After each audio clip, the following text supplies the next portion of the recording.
All right, so still on day 53. My daughter and I exercised this morning. Then I did my rebounding.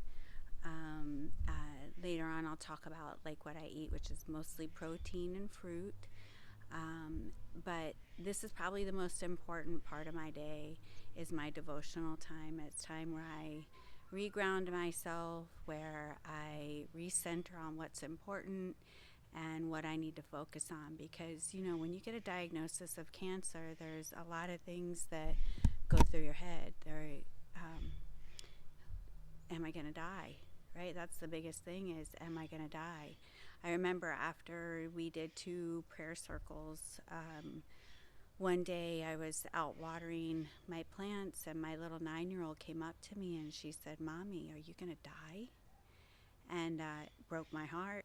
And I don't plan on it. And I plan on being here. And I'm glad she had the courage to ask that. But it's really the thought that prevails through your head. And, what's going to happen to my family and my kids and my life, my everything.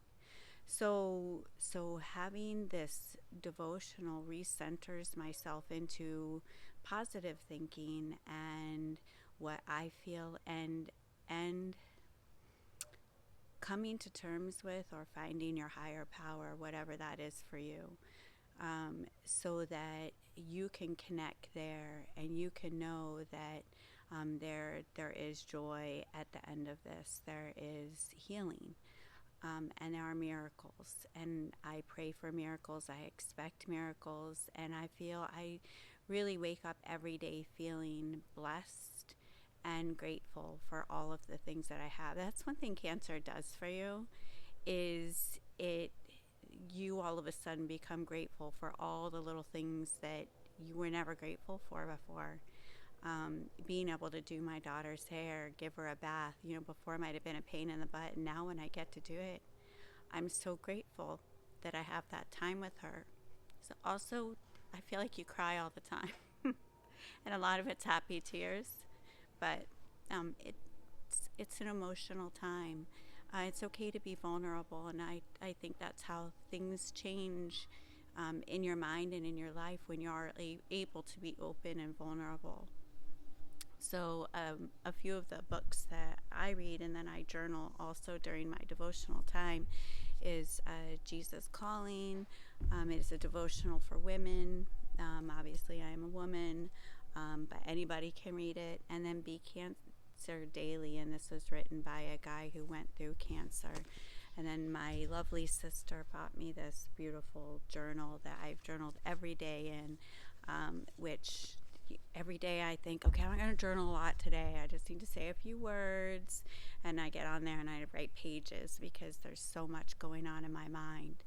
But devotional, it is that time to reconnect. I remember when my doctor called and gave me the diagnosis of cancer or AML, which is leukemia. And I said, so doctor, I looked up what the prognosis is and it's terrible. It's 28%. I said, is that all I have? That's all I have to look forward to? And so there's a lot of fears that can come in the way, and a big part of this is mental. So even though like I work out in the morning and that's a physical thing, that physical thing helps me mentally to feel better about myself. Me wearing normal clothes in the hospital or my regular clothes in the hospital instead of a gown helps me not to feel sick. It helps me to feel like, oh, I'm healthy. And when I see healthy and I look healthy, then I speak health and wellness about myself. And then I hear health and wellness about myself. And it's like this vicious cycle, but it's a vicious cycle in a great way because it keeps me healthy. It keeps me healthy. I was able to work out every day through my 4-week hospitalization. I mean, they weren't huge workouts. They weren't anything like, wow, I bench 300. It wasn't anything like that. But I was able to work out and go walking every day. And I believe part of that is this time in devotion. And in seeing myself healed, and in seeing myself blessed and grateful, and looking forward to the future and making plans for the future, and seeing that, He has already paved my way and my future will be great. So, a lot of, we all have those negative voices in our head, or those negative feelings in our head. And I can only tell you my way, and I can't tell you that it works for everybody. I can tell you me. Um, but I hope it helps you in some way. But we have to have an active role in not allowing those negative feelings. And I know that that's easier said than done. I'm here. I'm in day 50, what I say, day 52, day 53. I'm in day 53 of having a terminal diagnosis, okay, that I am praying and looking for a cure. So when those negative feelings come, I have to actively say to myself, no, that is not the outcome. The outcome is blessings. Okay, the outcome is miracles. And that's what I have to tell myself.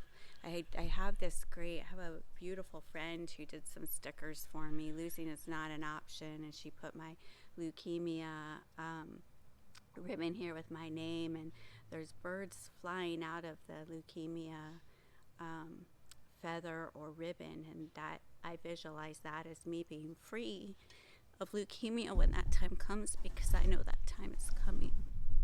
So, but there's a lot of waiting, and there's a lot of treatment, and there's a lot of healing. And you just have to allow that healing to happen and that treatment to happen. And you have to stay positive and know that. And I think I'm going to title this one, Be Still. But I love that scripture, be still and know that I am God. And give my fear over to Him, and know that He's not going to give me something that I can't handle. So the devotional is so many things to me, but it every day, this is a moment to moment disease. This is a day to day, week to week, month to month. It's long.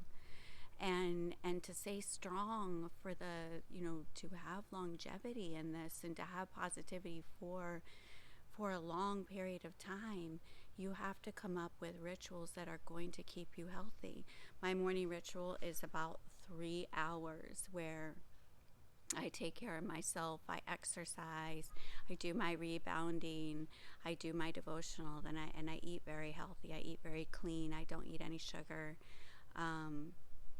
I also met with a naturopathic doctor, and she's got me on some great teas that I'll put some links to, so that you can see what teas I'm taking, and the rebounder, and then that cap that I had on while I was working out. I sleep in that, and that's what I wear when I'm not wearing a wig. Those caps are silky, they're comfortable, my head's irritable, my scalp is irritable, and so I have all of that to make me feel pretty, to feel comfortable, and that also helps to support those positive feelings, right? And those positive affirmations of what my life is going to be like after this. This is a stint, right, of time in my life. This is not the rest of my life. This is not the end of my life either. So, praying for miracles and blessings in your future and in your life, and praying that you're able to see those.